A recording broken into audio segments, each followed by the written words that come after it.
Welcome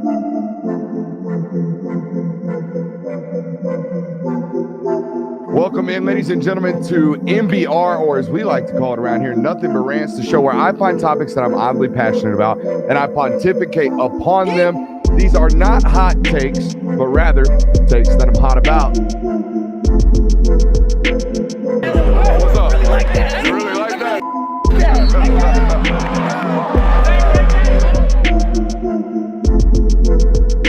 Let's shut up and grind some tape.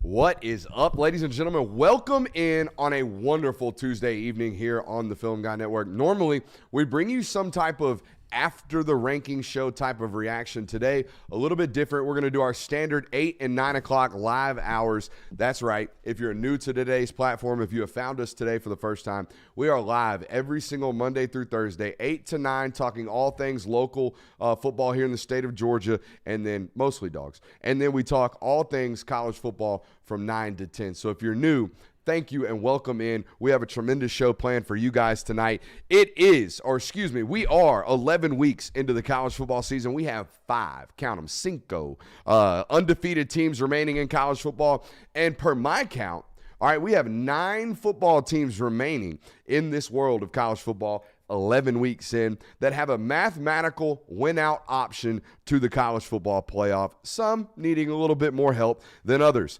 Boys, I'm going to be honest with you. I've been frustrated on this network for the last 2 weeks, okay? We are in the 3rd edition of these college football rankings. I've been very, very frustrated with what should be a 13-member committee that is now a 12-member committee, or at least was last week, because of Michigan's scandal that they're dealing with, or cheating scandal that they're dealing with, and investigation subsequently.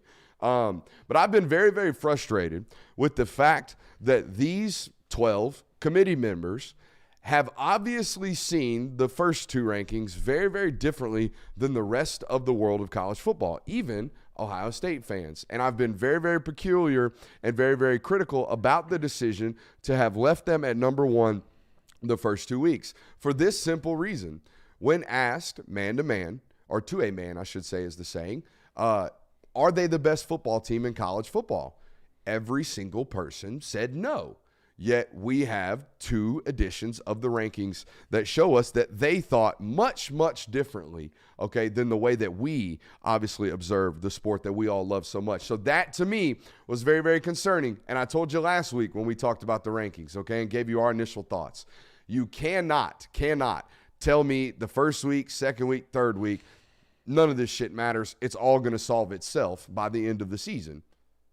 What do you mean? What do you mean? If we're all disagreeing with their decisions 2 weeks in, well, then why are we just automatically to assume they're going to make the right decision 5 weeks in or 6 weeks in when it actually matters? When they make the final cut, why are we to assume that they are going to make the right decisions when we all have been outgoing about how they have not been making the proper decisions? So tonight, we think critically about what is going on with the college football playoff reaction show here on tonight's show. So welcome in. We do have a jam-packed one for you. I want to go ahead and ask you again to hit that thumbs up button. Okay, like, subscribe, rate, review. I'm going to go on and tell you, okay, that the reason most of you guys are watching, y'all already know, that damn basketball game's taking forever, all right? I think it's Michigan State and Dookie, so at least it's some blue bloods. But as our friend J.D. Piquel, friend of the show, says, hey, basketball seasons don't start till March. So why are we sitting here watching it? It's a ratings play, boys. It is a ratings play.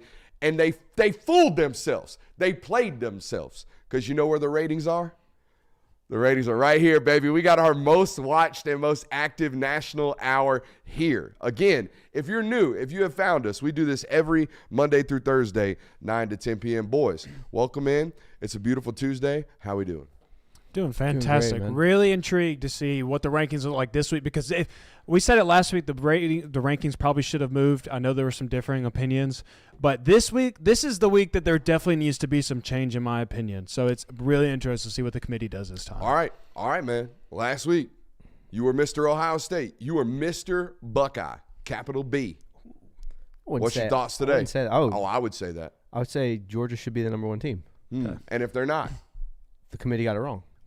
You didn't, but okay. Because of the one win, the one big win this weekend for Georgia. Got to? Yeah, I mean, last week we were hella defensive for Ohio State.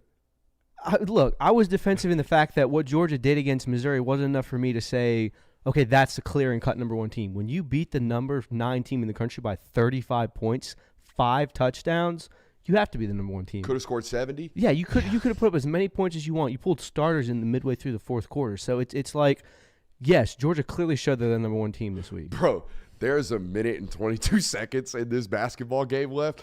Michigan State's only down 8. That's so Michigan will take 15 more minutes, maybe 20. It better not. Yep. I understand why they do it. I know they piss college football off so bad. The college football lovers in this world that are sitting around waiting for these rankings, they are absolutely ticked off. Let's go through it, boys. Give me your thoughts. How do you think these things should be ranked? I'll go first. I'm going to say that I do think Georgia should be ranked number 1, even though I could understand why they would rank Michigan number 1, considering they'll say that the run splits are impressive. If we get to listen to Boo Carrigan tonight, which we won't because we'll be talking, I guarantee you Boo Carrigan says something about Michigan dominating in the second half, only running the football, even though we've poked holes through that theory over and over again. You can't win doing that in college football in 2023 in January. You might be able to do it in your own conference. History says you have to throw the football effectively to win a national title. I think Georgia's 1. I think Michigan comes in at number 2. I like Ohio State 3. I'll keep Florida State at number 4. That would be my 4. I guess we could extend it on to the top 10 if we want, but let's stick with a top 4 for now. I think it's going to be – this is the way I think it's going to be. I think Georgia's going to be number 1. I keep harping on this, but I think it's worth noting every single time. Georgia is the only team, Power 5 team right now, that has a top 10 scoring offense, top 10 scoring defense. I want to stop us. Are we doing what we think it will be or what we think it should be? This is what I think it should be. I'm going to say what I think it will be. All right, so I think it should be that. I think it will be Ohio State over Michigan, Florida State 4th still. Okay. That's what it will be. I think it should be Michigan over Ohio State. Okay. So Georgia number 1. I think Ohio State just slips back 1 spot. I think they go to number 2. They handle business. I don't think it's enough for them to get jumped by 2 teams. You go from number 1 to number 3. So I think they stick at number 2. Michigan, you got a ranked win. That's great. You actually played somebody this week, but you're going to stay at number 3 for me. And then number 4, I think Washington jumps Florida State, and the Huskies are at number 4. The Huskies. I agree with that. I think we all agree it's going to be Georgia 1. 1, 2, and 3 for me are kind of interchangeable. I could see why they would keep Ohio State at 2 because, again, they handled their business, didn't really do anything that egregious to say this team's not where they need to be as far as number 1 goes. Then again, Michigan also got a top 15 win on the road, so that might get a lot of value in it. So I could see them switching either way. I'll say Ohio State stays at 2 just because they handled business. So Michigan at 3. I think Washington does jump Florida State. Florida State put on a really sketchy performance against Miami last week. Washington handled the top 25 team in Utah. So I'll say Utah or Washington's at 4. All right. I like those takes. Florida State and the ACC in general has kind of been downgraded during this entire process. Now, I don't know if they have another football team that's warranting a top 25 ranking, but it's just been Florida State and Louisville throughout this process, which has kind of let everyone know that they have to win out, all right? Florida State has to win out and win out big in a fashion that's impressive to continue to be ranked inside these top 4. The other thing that we've noticed, Georgia certainly has to win out the rest of the year, in my opinion, because unless they get some help everywhere else. They don't, have an ability to have that insurance policy of, hey, we lost a game, it's okay, we're still ranked 4th, let's go handle our business in the college football playoff. That's not necessarily guaranteed this year because of how many, available teams. Like I said, 9 with still mathematical chances here 11 weeks into the college football season. Yeah, it's definitely not going to be like a 2021 scenario where even though you lose, you're unanimously the best team in the country the whole season. So what an odd scenario. They went into that football game with no pressure. It was like, hey, if we don't lose by 40, we're in the college football playoffs. Yeah. So let's just go out. And they sure shit played like that. Mm-hmm. Yeah. Georgia played one of their worst football games in probably, I would say, like 2 full years. Yeah. Maybe 3 at this point. Nah, the Missouri road game, you would say. But they didn't lose that football game. They played. You got beat. Yeah, you got beat against Alabama in the SEC championship game in 2021. Where were we going? You were saying something, weren't you, Christian? Just basically that, I think this is, unless things happen, unless the Pac-12 does what the Pac-12 should do, you do have to win out just because if Bama wins out and beats you, they're going to be in. Obviously, you can't keep a one-loss SEC team out. So I think it's going to be very interesting to see how it plays. I don't think the Big Ten gets 2 teams in. I mean, there's a chance the Big 12 doesn't get anyone in. There's a chance that the 14 playoff looks very similar to how it always has been, where it's 1 or 2 Big Ten teams, 1 or 2 SEC teams, and then the other 2 teams are whoever else. So I think things will kind of even out. We'll see, though. All right, we don't have much more time. It's 34 seconds left in that basketball game. I feel like I've said that already once, so not clicking much time down on that. It's a 9-point basketball game. Hey, Izzo. Still Izzo? Mm-hmm. Izzo, let it roll, baby. Let that ticker tick, all right? You ain't got much time left coaching basketball anyways. This one's squeaked out, all right? It's a 10-point win, about to be an 11-point lead for Dookie. Can we stop the automatic fouls here? They're already in the double bonus, okay? Get rid of it. Let's do this talking point before we ultimately get to the actual show. Oregon, Texas, Alabama. That's how they were ranked last week. Okay, they are the one-loss, kind of group of one-losses, and the committee has stayed diligent. They are leaving those 5 undefeateds at those top 5 spots. They respect that. Now, the discussion and the real debate that we had last week was why is Ohio State 1 based off, resume and key wins, and yet Oregon with no top 25 wins, okay, and their only loss being against their only comparable opponent at that point, okay, and then putting Texas and Alabama behind them.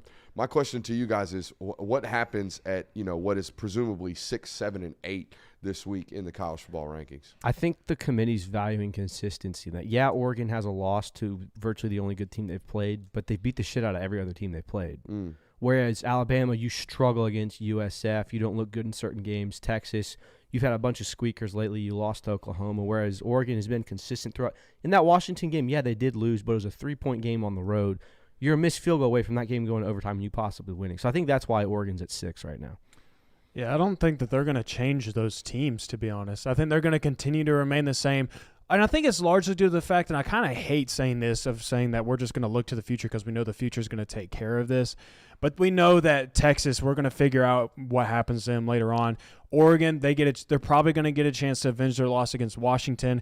And Alabama, we're going to see what happens with them against Georgia. So really, it doesn't matter where those teams are right now, and I hate saying that so much. But at the same time, we know, like, if Alabama beats Georgia, we know what's going to happen to them. We know they're going to be put in the top 4. But I just also don't think that there really is much reason to move those guys around because Texas should be in front of Alabama right now. They earned that right. They beat Alabama earlier in the year. While Texas has looked shaky, that's why that game was so important back in earlier in the season, because if you got that win, that took care of business for you later in the year. I think that's the talking point we need to have right now. We're about to find out if they value head-to-head matchups more or if they value how you are playing right now more.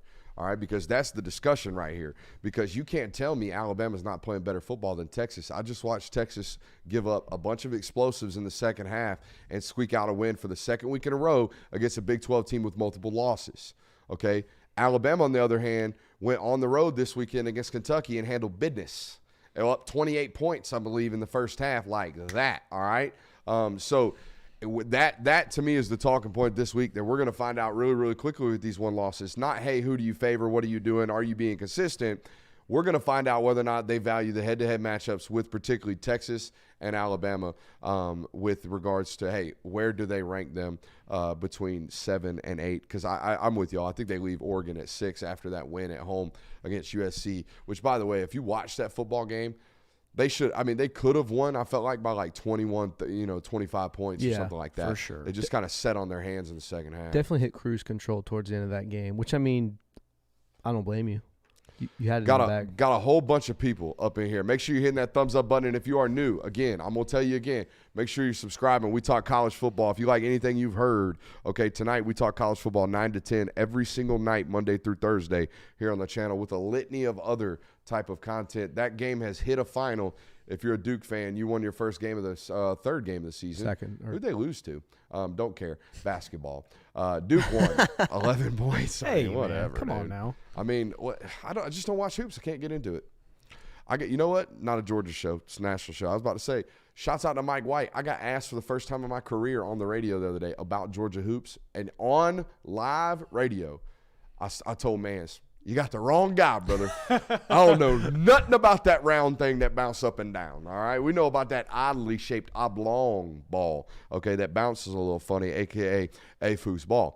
A lot of people asking what time does it start. Guys, it was supposed to start at 9 o'clock, all right, but the daggone basketball game's taking a little bit long. That's why all you guys are here, okay? And I am thankful that all you guys are here, and you should hang out here the rest of the show, okay, because we're going to respond and react as they come in live here on the network. So, yeah, we got a great one planned for you. We already talked about it, but what are you most looking forward to seeing, or maybe most looking forward to get clarification on? I'm looking most forward to seeing movement. Last week there was no movement. It felt really underwhelming. Give me a TV show. Give me something. Yeah, not that I disagreed with the no movement. I felt like everyone handled business in the top 8 and no one had to move. But for that reason, I'm excited to see what happens this week, just because some teams handled business better than others and other teams lost. So it's going to be interesting to see.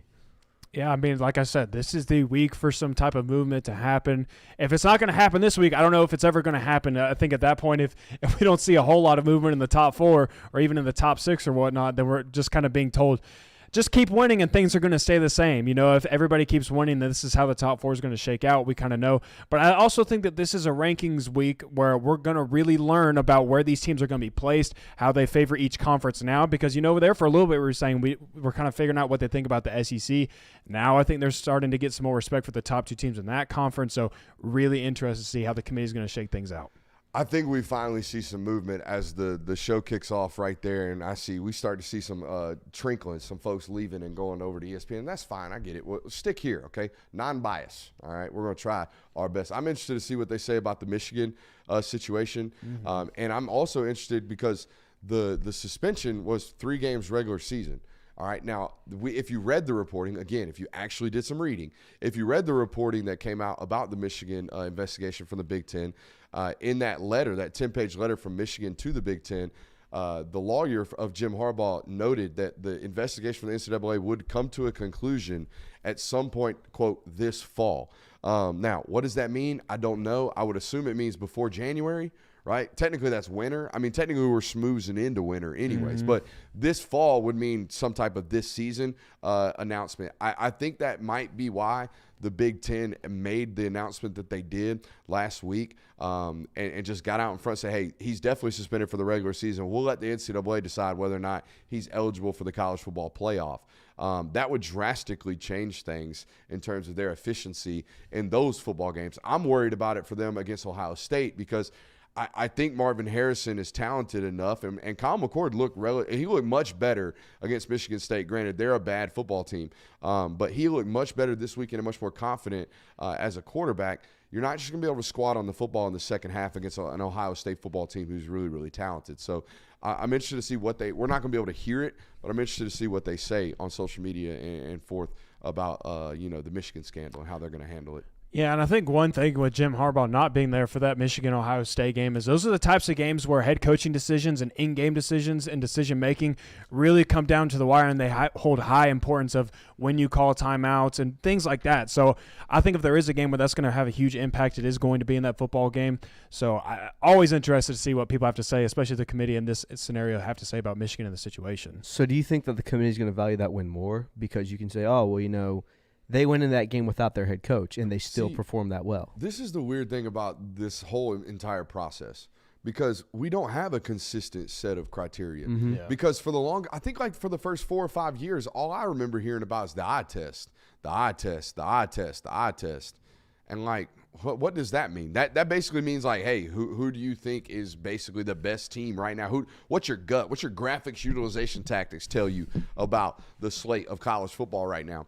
But now we kind of get these up and down. We never get like an actual criteria nowadays, and I think this is their way of avoiding any type of inconsistencies that they know are going to come up. Look, I could sit here every single week, and I could give you my 1 through 25, and I promise you, within that 25 ranking systems, I'm going to contradict myself. There's going to be something that I say that I like about one team that contradicts the point that I have negatively about the other football team that I rank higher than them. That's just the thought process of the way that this works. But I'll tell you one thing, as we wait for these things to come out, I'm sure as hell much happier that there are people involved in this process than just the numbers. Have you seen some of the data reports that come out of these old BCS? They plug them into the old BCS metrics and they pump out rankings. It's some of the craziest shit I've ever seen. A Georgia football team this year at one point was ranked 16th. Yeah. It's like, how? How would you ever in your life think Georgia's the 16th ranked country or team in the country this year? And that happened because the old BCS model was so So weird. But we had computer metrics that we didn't understand. Okay, now we have human metrics that we don't necessarily understand. I don't know which one I favor. I would favor humans because you can get multiple. That's why you have a committee. It's not one. It's not King College Football going in there and saying, okay, these are the top 25 teams. This is who. You have a committee that actually talks this out. I mean, whether we agree with them or not, you at least have multiple people, multiple different opinions, multiple different viewpoints going in there and saying this is what we think. So, is it on? It is on. I mean, they're gonna announce a couple here in a second, but go ahead. I would definitely say that it's better that we have a committee and it's not just numbers and statistics specifically too, because we get an explanation a little bit from Boo Kerrigan every time the rankings come out of kind of what their thought process was. And here come the rankings right now. All right, so 25 through 21, Kansas at 25, Tulane, Oklahoma State, Utah, and Kansas State jumping 4 spots outside the 25, or excuse me, from 25 to 21. Any initial thoughts? Let's go to you, Kirby. Any initial thoughts on that 5 there? Did Kansas win last week? No, they dropped 9 spots. On to the next group right here. North Carolina at 20, Notre Dame at 19. Tennessee drops 5 spots after their loss to 18. Arizona up 4 to the 17th spot. Iowa, almost a top 15 team, despite all the shit talk in this world, in there at number 16. Shouts out to the Hawkeyes. I would imagine they're going to take a slight break here. Any thoughts right there, Curb? Oh, nope. Here we go. 15, LSU. The highest-ranked 3-loss team in college football. 14, Oklahoma. 13, Ole Miss drops 4 spots after a dismantling. Penn State drops to 12, 2 spots after their squatting of the football in the second half. Oregon State at number 11, they bump a spot, obviously because we had a 2-loss team drop to a 3-loss team this week. Any initial thoughts there, Curb? So it looks like they're valuing rankings a lot from here because it's like 3-loss teams, LSU's in there. They're about outlier. lost categories. Yeah, they're kind of grouping the lost teams. Yeah, they're valuing your record a lot, which is kind of interesting because we always talk about, the eye test. Not every 8-2 team is built the same. Not every 7-3 team. There's a lot of 7-3 teams out there that would beat the shit out of an 8-2 team. So it's very interesting. LSU and Penn State playing on neutral field. Who's favored? LSU. I agree. Louisville comes in at number 10 after their squeaker against Virginia. They remained big win at home for the Louisville Cardinals last week. Can't believe they won that. I can't believe either. It was a hell of a fight. A fight that's very TCU-like from last year. Missouri up 5 spots back inside the top 10 at number 9. A huge dominating win for the Drink and the boys out there this weekend. Rightfully so. The Missouri is a legit top 10 team in the country. I'm with you. I agree. They play good defense, and they have explosive weapons on the offensive side of the football and a coherent coaching staff. They're one of the more well-coached football teams in the country, I believe, personally. Who'd have thought about, start of the season, did you think that Missouri I've always liked Drink. I just don't like the camo cargo pants and the Crocs and jumping on grown men and wrapping your legs around them. Hey dudes? Yeah, I'm not a hey dudes guy, and but I do love Drink. I've always said that. I think he's one of the more interesting football coaches in college football. Always worth a good, solid quote. Is our boy Eli Drinkowitz. They're kind of delaying right here, This is Carice telling us, hey, this is the important 6 through 8. Alabama remains in at number 8. So no movement after their dominating win over Kentucky this past weekend. What do you think happens at 6 and 7, boys? Do they have any movement here? So, I mean, if they're not going to move Alabama, I can't imagine. They're not happening anymore. I can't imagine they've moved They're Texas. not bumping Texas over Oregon. How boring is this freaking playoff ranking committee? Ugh. No TV show here. You might as well watch it on YouTube. Far more entertaining. Hopefully. Chat saying Missouri overrated. Ugh, you're overrated. And like I said, that tells me that Alabama's not going to continue to move at all. No. 7, Texas, and that would assume Oregon's in at number 6, which makes the only discussion point here, who's going to be number 1 remaining, and what do they do 3 through 5, right? How do they rank that 3 through 5 matchup after, the Ohio State and Georgia discussion? I believe they're going to go Georgia at 1 here in a second, boys. They're going to probably go to commercial break.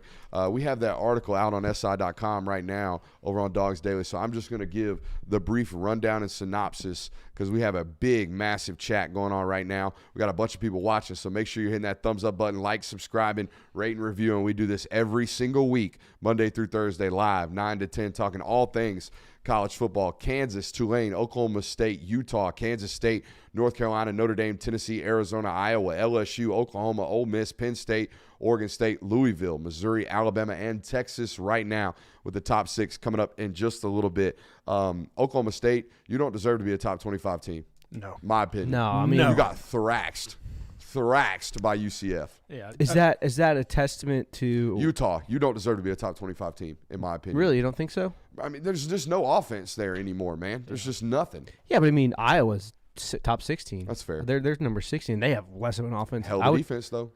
Yeah, but I mean, Utah's got one of the best defenses in the Pac-12. Yeah, that's true. I'm with you, but I don't feel good about keeping a team in the top 25 after you get throttled that bad by what was a barely above 500 team in UCF. Now, I know John Rice Plumlee hurt all year. They've been up and down. I get it. But here we go. Top 6 coming up right now. That was my only kind of beef. Oregon stays at number 6 as we imagined. Movement, huh? That's them, like you said, Kirby. That's them sticking with the wins and the losses in the categories and consistency. Just being consistent at least in that point, which is fine and dandy. But it is what it is. Washington again at number 5. Just no TV show from these guys. No TV show from these guys. They're being relatively consistent here. I don't like that. I am not a fan of keeping Washington at 5. So, I mean, this says basically that the Pac-12 is the least valued conference in the Power 5, right? The ACC. But they've got Florida State ahead of them. They're going to have Florida State ahead. That's true. That is true. No, you're right. I would agree with that. That probably means that they value the Pac-12, or excuse me, the ACC, or at least an undefeated ACC team a little bit more than a Pac-12 team. If they stick the same. Because, I mean, you can't argue that Florida State at 4, by the way. Yeah, for you Florida State fans who have found us. Shouts out to our guy TJ Pittinger, by the way, because I don't think of any of our guests we've had as many loyal followers trickle over like FSU fans did for our guy TJ Pittinger. So mans must have some juice.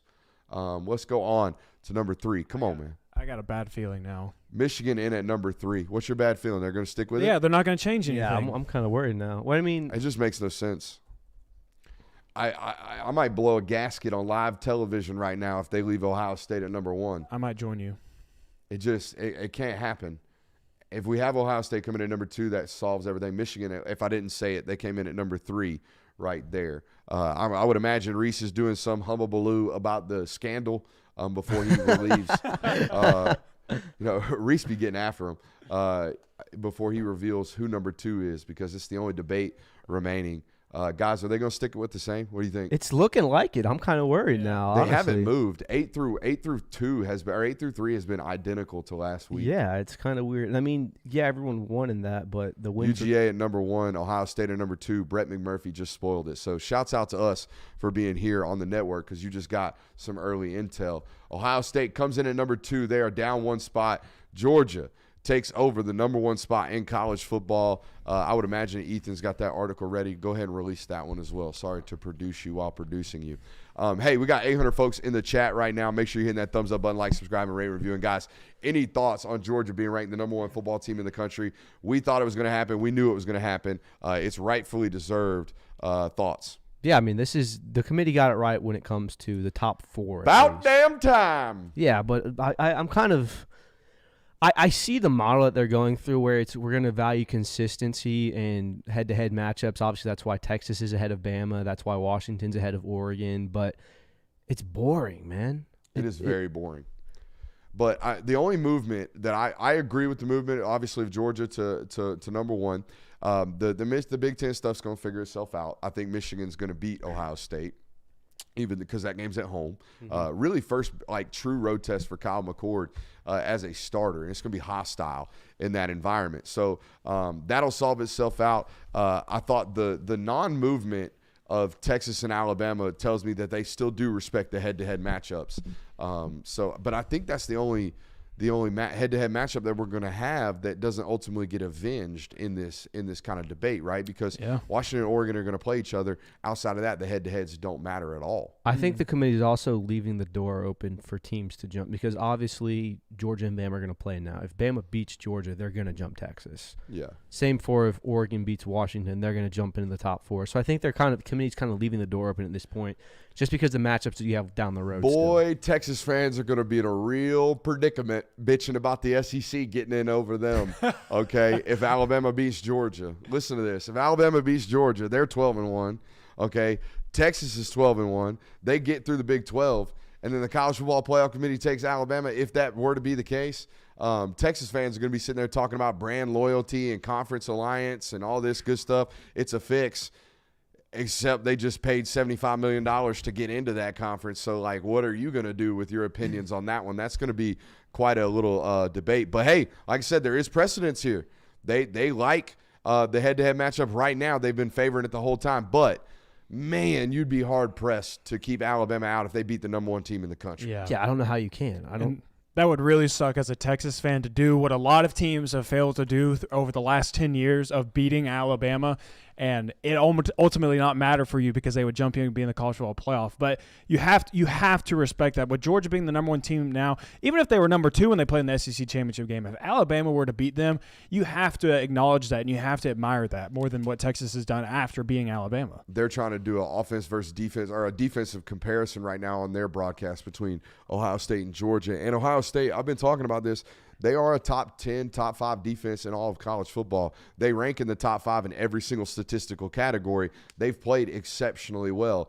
That being said, the real graphics that would make that thing throw up for an Ohio State fan would be stack them offenses up. Because right now, ain't nobody doing it like Georgia. Georgia's the most efficient offense in the SEC, and that includes LSU, if I believe. If you take yards, whatever the super nerdy stats are, I see the graph all the time on Twitter where it's like logo, top right quadrant, whoever's up there the most, they be playing offense the best. Georgia's always in that top right quadrant. Don't we do analytics terrifically around this network? Fantastic. It's not the analytics nerd network. It is the film guy network. Amen to that. Very film oriented around now, here. I'm going to speak on what they're showing right now of Washington and FSU. I think Washington fans have a reason to be pissed off of not being in the top 4 right now because, I don't want to discredit a team for continuing to win and being undefeated, but Washington has better wins than Florida State does right now. I know Florida State has a win against LSU, and that should still be admired. LSU is still obviously a top 15 team, according to the committee, but Washington has continued to show up. They got another ranked win again this week. They beat Oregon in the year, who is a top 5, top 10 football team, and I feel like that's not being acknowledged enough. I think Washington is very deserving of a top 4 spot. I think Florida State should have come in at 5th, acknowledge that they are undefeated, but Washington, I would be upset if I was a Husky fan. I'm looking for the UGA Twitter account to post that they were ranked number 1. Do you think we get it? No, not happening. No. Not happening. We didn't. Guess who did? The SEC, the Southeastern Conference Twitter account. They put it out for Georgia and Alabama number 8. So congrats to some SEC football teams. You would imagine you see some graphics from the other teams about, their making of the college football playoff rankings. Maybe not Michigan. Maybe not Ohio State. They have been. Standard. It's the standard at that place. They it have should been. be. They have been? They have been posting. Yeah. They've been making graphics. Vegas. Got to give the interns something to Vegas do. dropping the spread 2 points immediately. Should we give the litany of people who are in here for rankings and reaction show, should we give them a 30-minute taste of what we do every single night on this network? Let's do it. Let's play a little game. First of all, welcome in. Make sure you hit that like, subscribe, rate, and review. And I'm Brooks Austin, the lead editor for Sports Illustrated's Dogs Daily. I'm also the lead recruiting analyst for Sports Illustrated and Fan Nation. These two fabulous producers over here are my boy Kirby and that boy Jay Will. What's up? That's not what I thought you were going to say. What? No, just keep going. Oh, I know where you were going. Definitely would not. We got some great content around here. We play a game every single beginning of the week. Okay, it's called Guess the Lines. My boy Kirby, I think you won last week. No, I won the matchup last week, right? No, I won last week. No, Okay, I you think won he last sweeped week. you last week. He kicked my ass last week. I don't even know. 0% chance that I cheated on any of these this week. So I'm going to say 0% chance I have any chance to win this week and guess the lines, but let's play it. All right. Well, this is we're going to start this off with one of the few ranked matchups that we have this week. We always get one of those lulls here late in the season where people have their final cupcake team, but this is one of the few ranked matchups. In-state rivalry, pretty big one. We're going Kansas versus Kansas State. Oh, my God. How come this game's not played at the end of the season? I don't know. That's a good question. Usually they save in-state rivalries for the last week of the season. But Very good question. I'll see who Kansas plays next week. Do you want to go first? Or? That means you're going first. I'm going to the Googles. Okay, so Kansas didn't look very good last week. K-State, I don't know enough about both of these teams, but my gut would tell me that Kansas State's definitely going to be favored by a touchdown or more. I'll go 9. All right, this game's in Kansas. Obviously, Kansas State, but it's at Kansas, I should say. They wrapped the season up at Cincinnati, so you guys are right. I don't understand why this isn't played at the end of the season. Maybe the Big 12 expansion effed this up. I have no clue. Maybe. But anyways, it should be played at the end of the year. All right, what'd you say? I said Kansas State -9. -9 on the road. Give me Kansas State -7. There's a tie for the first time ever, I It's believe. -8. That's a second time. It's we've had, Kansas Second State -8. I'm gonna have to find another football game for us later in this game. The second one, this is another one of those. I believe these two teams are still ranked. I believe we got Washington and Oregon State playing top 15 one another. matchup now. Yeah, top 15 matchup. So another big one in the Pac-12. Another opportunity for Washington to gain another big win. Brooks, what say you? This is at Beaver Stadium. Yes. Yes. Is that what they're called? Who knows? They're the Beavs. It's at Oregon State. This is going to be a relatively, quote-unquote, low-scoring football game for a Washington attack because DJ Uiagalelei and that offense from Oregon State, they're relatively balanced. They play good defense. I think I'm looking at like a 35 or it's like a 32, 22, 23 type football game. Give me Washington favored by 8.5. Wow, that's a lot. I mean, I would agree with that on a neutral field, but I think Vegas, the calculator is going to be 2.5, 3.5 points for Oregon State's favor just because it's a home game. So I would say Washington probably wins this game by a touchdown, but I'll go Washington -3. I don't know if I'm reading this wrong. Oregon State is favored by 2.5 points. Oregon State's favored in this football game? Oregon State is favored by -2.5 points in this football game. Red alert.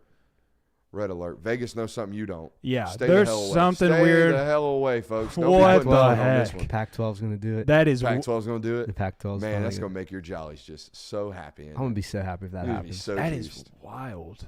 That is So, wild. you I would say we both lose on that. okay? You just don't want me to win. I mean, you're going to kick my ass anyways. All right. I had them favored by 8.5 points, 7.5 points. I had Yeah, 3. my Oregon State That's -2.5. That is wild. I was crazy. not expecting that one. That's way too much. All right, we're gonna go all the way across the country, a little south too as well. We're gonna go Missouri or Florida at Missouri. So this is another home game for Missouri. Top 10 football team going up against a Florida team that is just trying to figure things out, I guess. Very up and down. Yes. Yeah. Like a cardiovascular machine. Yeah. This is one of those games where I think that the people who are out on Billy Napier get back in if he plays well. Oh. I don't think it happens, though, and I don't think that's what the line's going to say. Missouri's coming off a really impressive win against what was a top 15 opponent at the time. Mm-hmm. It's going to be a double-digit line. I like to go just under 2 touchdowns, maybe 13.5, 12.5. I don't think there's anything that Florida really shows you against Missouri. I mean, Missouri's rushing attack is going to give Florida problems all night. So, Dude, I've seen Georgia be only favored by like 14.5 points on the road in the SEC this year. I'm going to say under 10. I'm going to go 9.5 points. What'd you say? I said Missouri 12.5. All right, you take the dub. It's Missouri -11.5. Man, It's at Missouri. I know that, but like, Yeah, I don't. Whatever. that's a lot of The points. best way to do Vegas is whatever you think they're going to win by, add 2.5 points to the home team. Yeah, I mean, if you're a good guesser of what teams are going to beat the other team by, I'm just not good at this game at all. Maybe you get better. We're Maybe getting in the reps. It's about improvement. We're That's getting what in the it's about. reps. All right, Miami's got a chance to play spoiler yet again this week. 2 tough back-to-back matchups, I guess, for an ACC opponent. Louisville, we're going to see if they can continue to survive. It is at Miami, though, so do note that. Yeah, but Miami's home field advantages are pretty weak. I don't think it Very. matters. They have one home win against in the conference, I believe. They also It's against beat Texas Clemson. A&M at Clemson. home. I'm talking about conference Oh. wins. You got it first this time, don't you? Yeah, who we got? We got Miami and Louisville. Yeah, it's Louisville at Miami. Ugly. 28-17, 28-14, 25, something like that. 24-17. Give me Louisville favored by 4.5 on the road. Yeah, I think it's going to be another ugly game. The Virginia game's tripping me up so much because I don't think Very much I don't so. think Louisville is as good of a one-loss team. Virginia's as people done that say they are. multiple times though. Mhm. They almost got Yeah. no, they did get North Carolina. Yep. And I think they almost got somebody else. Yeah, they've been competitive Yeah. as of late. What did you say your line was? 4.5. So I'll play the home field advantage and go Louisville -2.5. Might as well be a push. It's Louisville -1.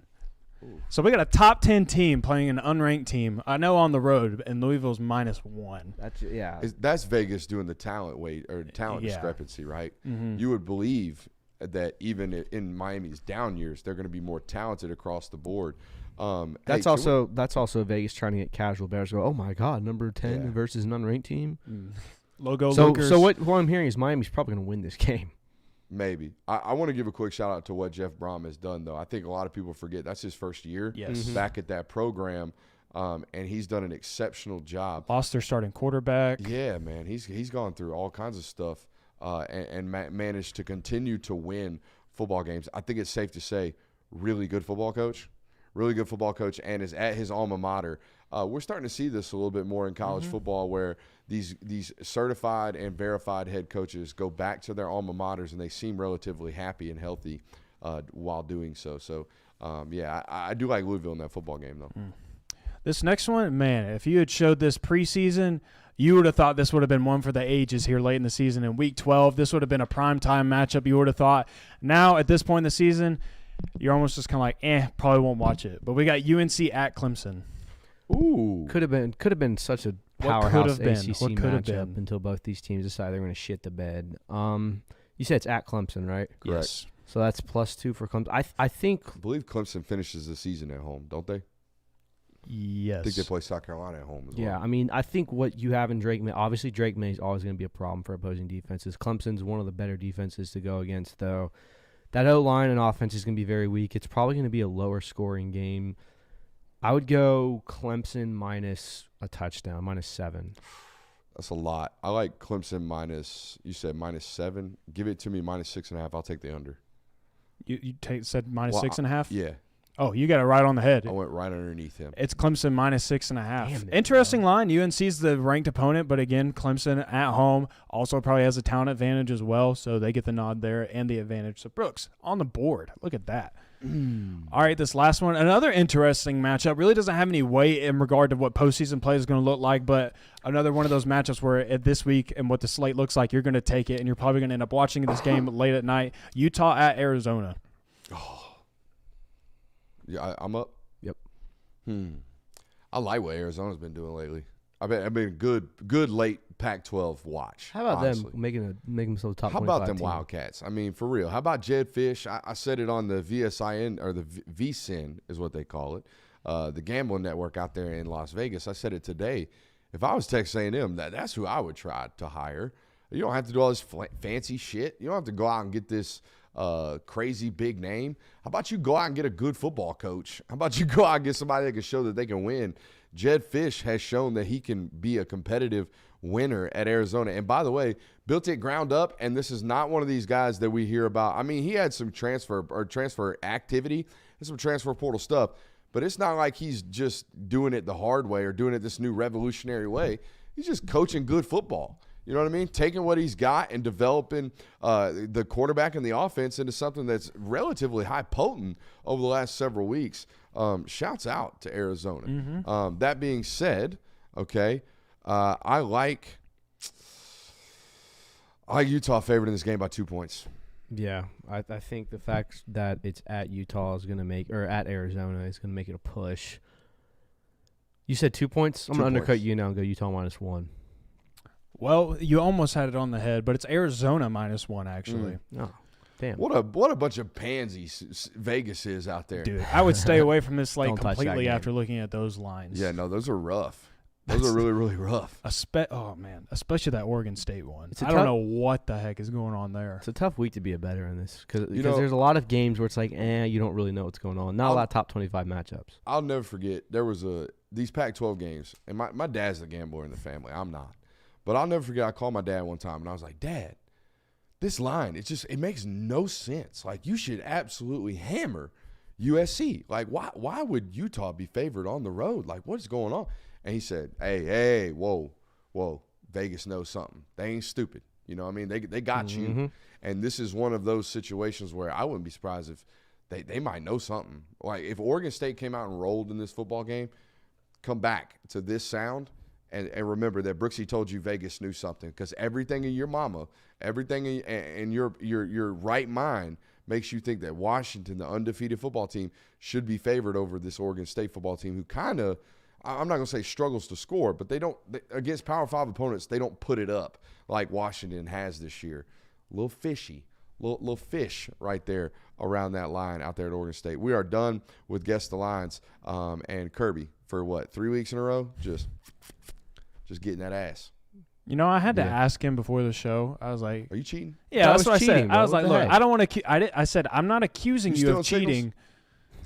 But I was signals. like, I have to ask because there's sometimes where I'm just like, how the heck would you even guess it? I was He's like, a gambling man. he is a gambling man. He is a gambler. That's why me and him play it, and you and I don't, because otherwise we'd just be way the hell off. Yeah. At least I there's do one dork. Let's over do here. 1 week where you two go against each other. I don't think it'll be good television. I honestly, because It'll we're be not funny. handicappers, dude. You clearly you know what you're talking about in this segment. I know football, right? I just think, oh well, this is this. Like even your thought process and even your theory about, hey, who do you think is going to win? Give the home team 2 points. Like my brain doesn't do that. My brain just goes, oh, I think this team's going to win by 8, favored by 7.5. You know what I mean? That's the way my brain goes. So you're just good at this, and it's shown out. So we had some quarterback news today. Apparently, Quinn Ewers announced that he's going to return. Shadur has well been out about him coming back. I don't know if it's been in official. 2024. I don't know if it's been officially announced. I mean, obviously you won't announce it until the end of the season whether he's On3 declaring ripped or it like it not. was official, just like they ripped that Chip Kelly's fired out there at UCLA. Yeah, I mean, so That's nuts. What are y'all doing? UCLA was ranked top 25. They have a top 5 defense in the sport. What are you doing? You're UCLA. What I thought You're was about to go into the Big Ten. What I thought was interesting too is there was a quote that said, "But if they win Saturday, they'll probably delay it until the end of the year." And I was like, if you're going to say that you're going to fire the dude, why aren't we just going ahead and ripping the Band-Aid off and getting it over with? Like, don't just hang around with a guy just because. Or like, if you want, like, do what Texas A&M did and let them know, hey, it doesn't matter what happens this weekend. You are not going to be the head coach of this football program if that's what you want to do. yeah, I don't get why teams do this where the fate of your career has already been decided, but the fate of when you get fired Shouts is out to determined. Texas A&M. Yeah, it's determined when you get what happens in this week. Like, what is keeping him till the end of the season going to do? I mean, if he's obviously a dead man walking out there, why are you keeping him up? Dude, UCLA is 6-4. They are 6-4 with losses. Okay, 2 consecutive losses to the Arizona schools. All right, but we know Arizona's a good football team. You can't lose to Arizona State. I'm with you. All right, you definitely can't do it at home while only scoring 7 points. That looks really, really bad. But the other losses, man, Oregon State is a better football program than you right now. Okay, you have a freshman quarterback that can't stop turning the ball over, so you had to stop playing him. All right, Utah, you lost 14-7. Your freshman quarterback, who, by the way, is the highest-ranked prospect you've ever signed and has 2 more years at least of college football, maybe 3, maybe 4, okay? All the years left, and you're just going to tote the quarter or the head coach. I don't get this one. I don't get this one at all. The only way I can really think of it is UCLA looked at themselves and said, okay, we're going to be in the Big Ten next year. We need to be a competitive team in this conference because we're going to start going with heavy haymakers here. We're going against the Michigans, the Ohio States. We need someone who's going to be able to compete with them, and Chip Kelly's just not the answer. Better job, A&M or UCLA? A&M. Better job, UCLA or Michigan State? UCLA. Just because of talent pool, I think. What else is available right now? Mississippi State's not in State. discussion. No. I think that's it right now. That's it from a big school perspective. Yeah. Penn State loses another one. Yeah, which I mean is interesting because you haven't really heard Watch out anything about Michigan State's. Like by now, like they've got rid of their coach by now early. you would think they've got a list. I think Michigan State's like, we're just going to see what happens with everybody No. else and we'll take the leftovers. I think Michigan State's like, don't talk about us right now. True. Just keep us out of everything. I don't want to be mentioned in any discussions. Smart. It's like when you get cheated on. You don't want to go out in public. Yeah. You know what I mean? It's Yeah. just like I'm going to hide in my room and eat popcorn and chocolate. I've never been cheated on before, but I heard it's pretty tough. I don't know. I was Popcorn about to say, chocolate you sounds sound pretty like you're good. speaking from experience. No, hey, Slick, my sister put me on something early, and now it's like a multi-million-dollar business because other companies have made it. Sour Patch in your popcorn. I think I've talked about this before. I've heard you say it. Yeah, it's elite. Hmm. What else do we have? We had something else. Yeah. We were talking about Quinn Ewers. Shadur Sanders.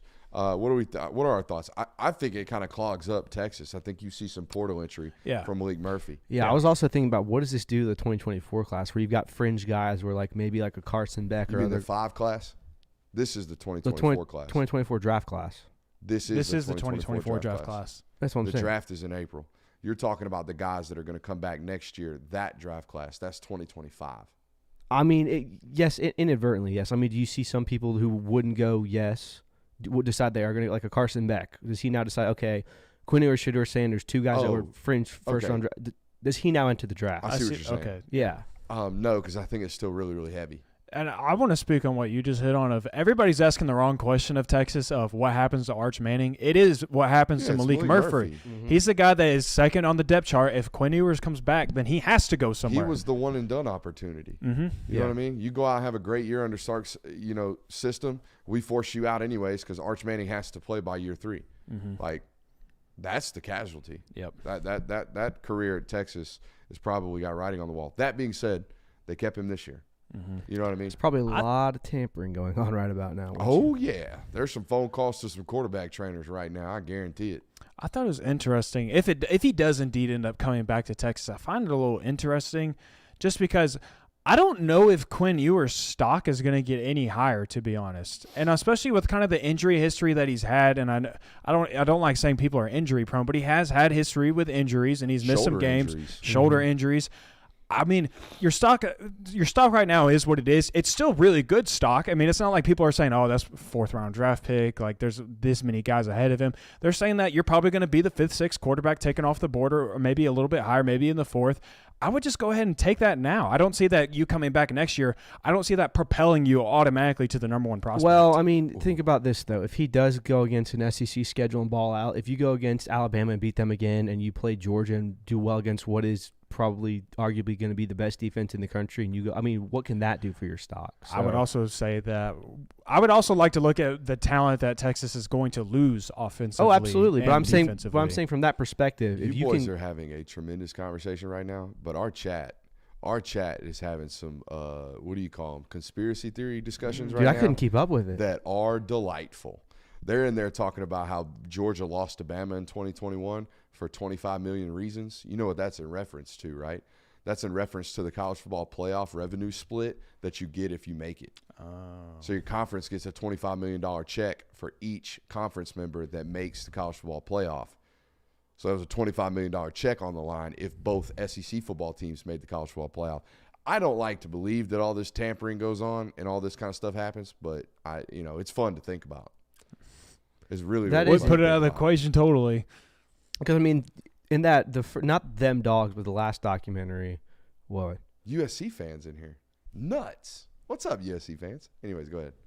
Documentary. Yeah, when Kirby Smart was talking to his son before the SEC championship game in 2021, not to his son, but to George Pickens, he said, "Remember, we've got another shot at this." So it was very interesting that they said that. Also, very, very unconsequential football game for Georgia. I think we already talked about that tonight. Yeah.